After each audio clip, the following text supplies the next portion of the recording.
अस्सलाम वालेकुम students. Chemistry में हमने चैप्टर नंबर 9 स्टार्ट किया हुआ है और हमने रिएक्शन स्टार्ट किए हुए थे बेंजीन के सब्स्टिट्यूशन रिएक्शन स्टडी कर रहे थे।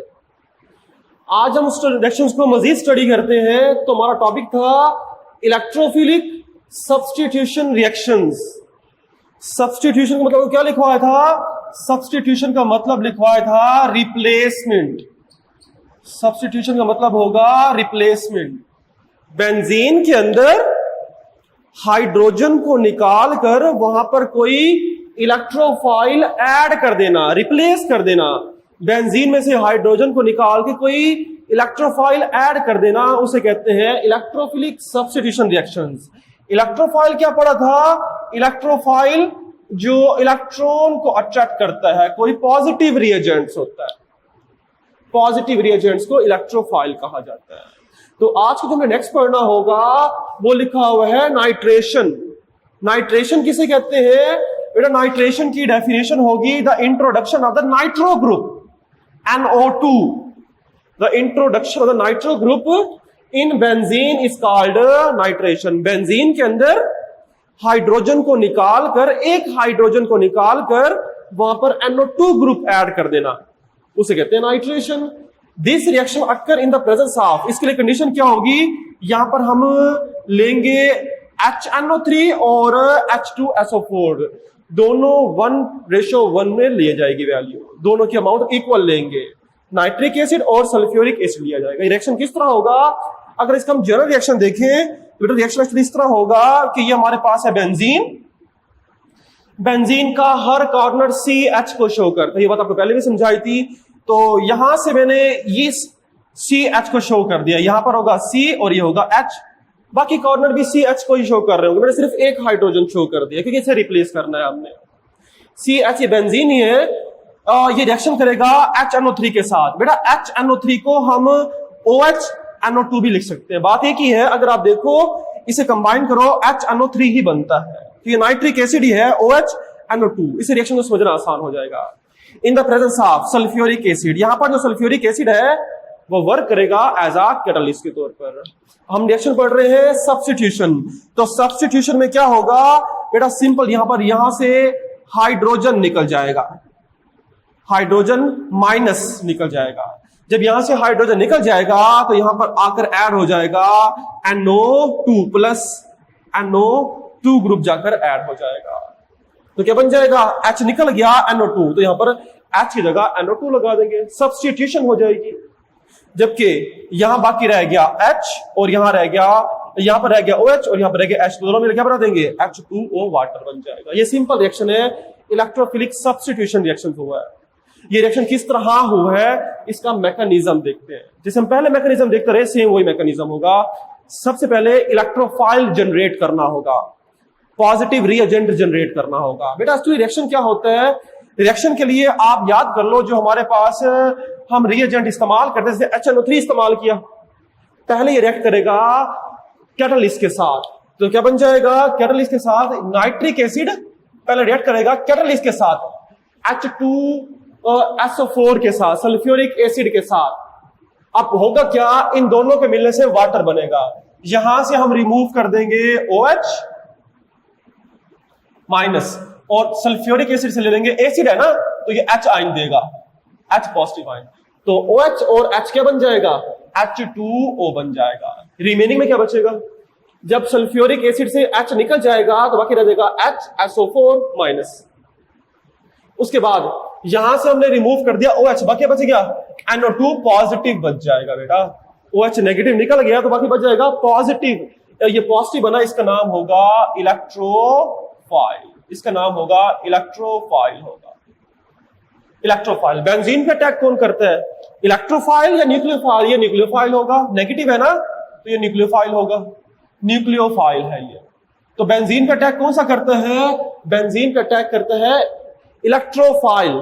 तो NO2 पॉजिटिव होता है, जिसकी वजह से बेंजीन में मौजूद पाई इलेक्ट्रॉन्स, बेंजीन में जो मौजूद है पाई इलेक्ट्रॉन्स, ये अपना बॉन्ड इस NO2 के साथ बना लेते हैं। ये बॉन्ड बाहर आ जाएगा और NO2 के साथ बन जाएगा, तो ये बॉन्ड बन जाएगा, ये बॉन्ड NO2, यहाँ पर बॉन्ड खत्म हो जाएगा और ये हाइड्रोजन वही है जो इस कार्बन के साथ लगा होगा, CH होता है ना, हाइड्रोजन आ जाएगा।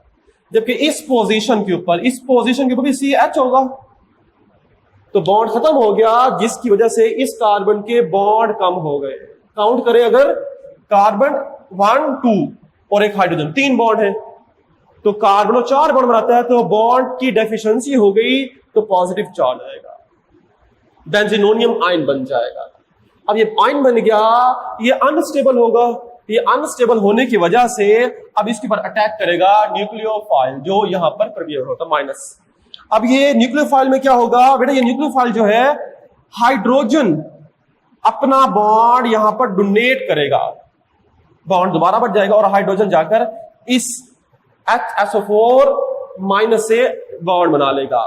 जब हाइड्रोजन अपना यहां पर बॉन्ड दे देगा तो हाइड्रोजन पॉजिटिव बन जाता है, तो नेगेटिव से मिल जाएगा, तो दोबारा H2SO4 कैटलिस्ट रीजनरेट हो जाएगा। तो साथ के बन गया हाइड्रोजन, तो बॉन्ड दोबारा यहां से जनरेट हो जाएगा। जो हाइड्रोजन अपना बॉन्ड यहां पर देके गया, दोबारा बॉन्ड आ गया, तो दोबारा बेंजीन, उसका नाम होगा नाइट्रोबेंजीन बन जाता है, जो तो हमने डायरेक्ट यहां प्रोडक्ट बनाया था। तो बेटा इसका मेथड होगा, ये अलग से शॉर्ट क्वेश्चन में भी पूछा जाता है, इसका मैकेनिज्म अलग से पूछा जा सकता है। और लास्ट जो हमने करना है वो है सल्फोनेशन। सल्फोनेशन नाइट्रेशन की तरह ही है, the introduction of the sulphonic acid in the benzene. Benzene के अंदर क्या ऐड करना है, सल्फोनिक एसिड। सल्फोनिक एसिड ये बेटा बेंजीन है, ये CH को शो कर रहा है, हर कलर CH को शो कर रहा है, बेंजीन है। इसका रिएक्शन करना होगा सल्फ्यूरिक एसिड के साथ, बेंजीन का रिएक्शन करना होगा H2SO4 के साथ, और सल्फ्यूरिक एसिड को हम OH SO3H भी लिख सकते हैं। बेटा ये सल्फ्यूरिक एसिड ही लिखा हुआ है, इसे कंबाइन करें H2SO4 ही बनता है, लेकिन इस तरह लिखने से हमारे पास रिएक्शन करना आसान हो जाएगा। ये सल्फ्यूरिक एसिड लिखा हुआ है। अब होगा क्या, यहां से बेंजीन से H आयन रिमूव हो जाएगा, H आयन माइनस हो जाएगा और यहां पर आ जाएगा HSO3 आकर यहां पर प्लस क्या हो जाएगा, SO3H आकर ऐड हो जाएगा। तो क्या बन जाएगा, H निकल गया, SO3H, बेंजीन सल्फोनिक एसिड बन जाएगा। तो बाकी यहां बच गया OH और यहां से H क्या बन जाएगा, वाटर बन जाएगा। ये रिएक्शन कैसे होगा, ये तो हमने डायरेक्ट कर दिया, सब्स्टिट्यूशन हो गई ना, हाइड्रोजन निकला और यहां पर आकर रिएजेंट ऐड हो गया, सब्स्टिट्यूशन हो गई, रिप्लेसमेंट हो गई।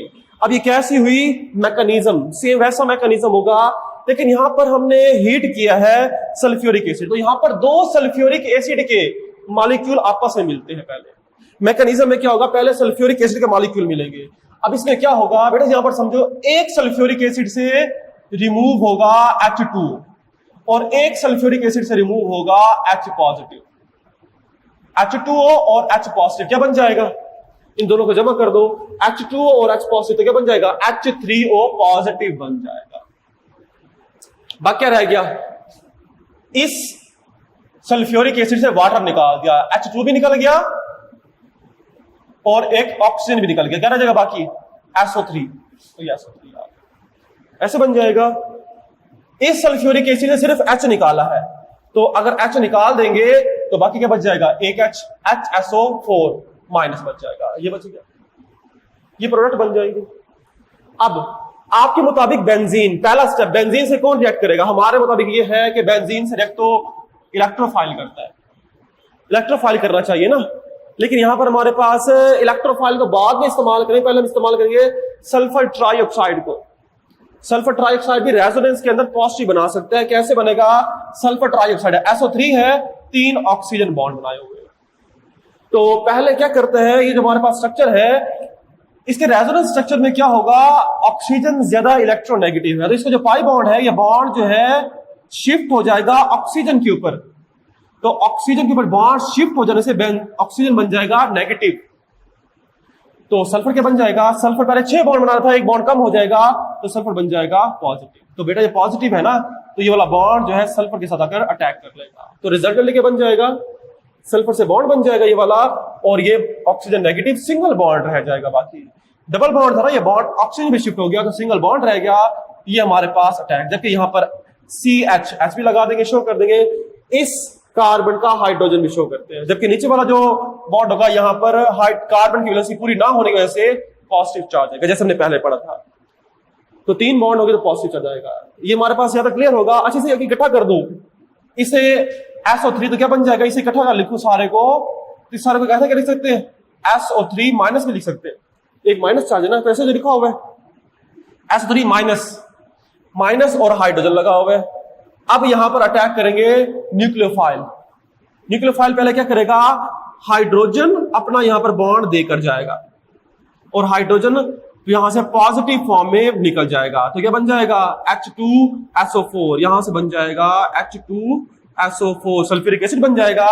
रिमेनिंग क्या बचेगा, ये बॉन्ड दोबारा वैलेंसी पूरी हो जाएगी, बॉन्ड बन गया। जबकि SO3 माइनस चार्ज आ रहा है, माइनस आ रहा होगा ना, क्योंकि यहां पर देखो ना एक ऑक्सीजन माइनस में था तो माइनस चार्ज।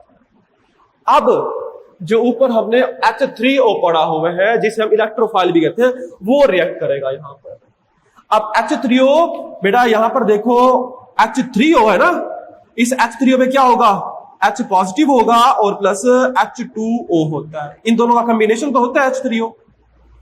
तो क्या करेगा, ये नेगेटिव है तो ये जो H पॉजिटिव है ये जाकर इसे अटैक कर देगा, तो क्या बन जाएगा H3OH, बाकी वाटर रह जाएगा। तो ये हमारे पास सल्फोनेशन, ये भी शॉर्ट क्वेश्चन में इंपॉर्टेंट है बेटा, ये शॉर्ट क्वेश्चन में इंपॉर्टेंट है।